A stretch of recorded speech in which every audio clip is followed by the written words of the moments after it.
At 10 p.m. on June 11, 1962, 3 men slipped into the freezing black water of San Francisco Bay and were never seen again. Frank Morris and brothers John and Clarence Anglin had spent 6 months widening their sink vents with sharpened spoons, building a raft from 50 stolen raincoats, and molding papier-mâché heads to fool the guards. Alcatraz called itself escape-proof. The FBI still can't say if they drowned or made it. Some prisons never get the last word. Only a question no one can answer. By 2015, Joaquin El Chapo Guzman ran the world's most powerful cartel. From inside a maximum security cell, he didn't file the bars, he waited. Behind the one-camera blind spot, his shower, his men dug for months. A mile-long tunnel, 30 feet down, lit, ventilated, a motorcycle running on rails. On July 11th, he stepped behind a low wall and dropped out of the world. Guards reached his empty cell 18 minutes too late. The man whose product killed thousands had bought what money never should, an open door.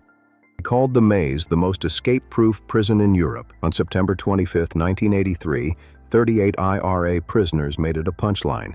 Led by Jerry Kelly in H Block 7, they spent months learning the guards by name, then pulled 6 smuggled handguns, seized the block, and hijacked the one lorry never searched, the meal truck.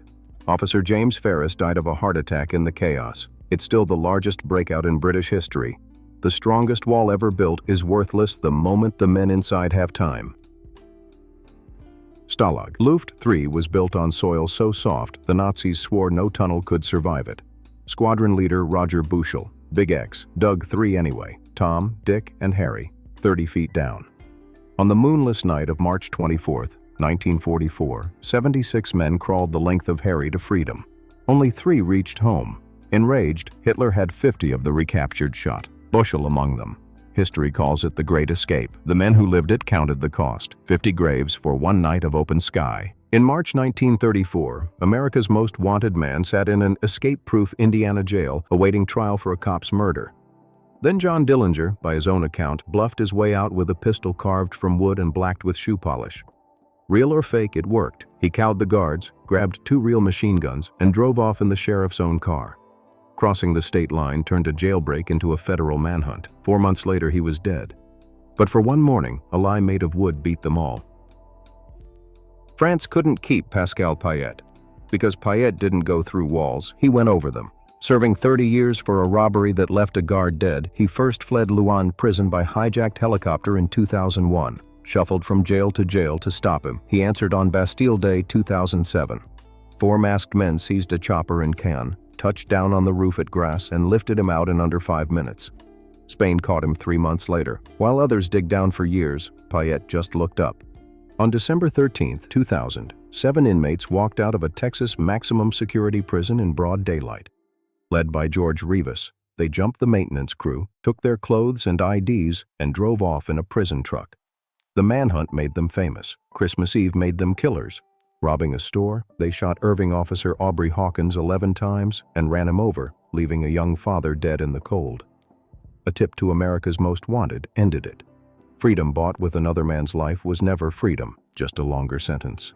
Richmond, 1864. Union officers rotted in Libby Prison, a warehouse whose flooded cellars swarmed with so many rats they named it Rat Hell. Colonel Thomas Rose went straight for it. For 17 nights, his men dug by hand with chisels and a wooden spittoon, boring 60 feet beneath the guards. On February 9th, 109 officers crawled up into the streets and walked away. 59 reached Union lines, 2 drowned in the river.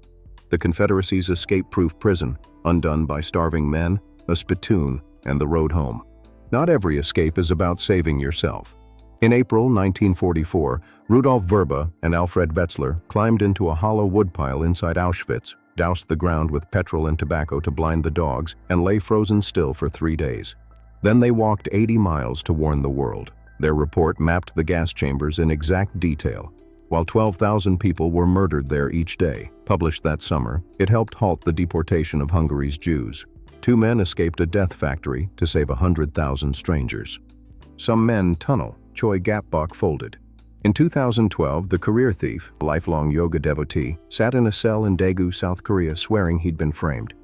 He waited for 3 guards to nod off, greased his upper body with ointment, and poured himself through the food slot in his door.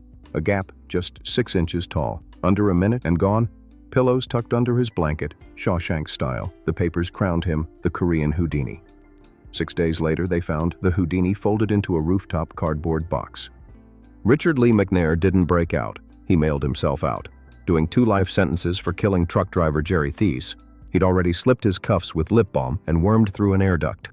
In a Louisiana federal pen, his job was patching mailbags. So in 2006, he built a padded pod with a breathing tube, buried himself under a pallet of mail, and let a forklift carry him past the fence.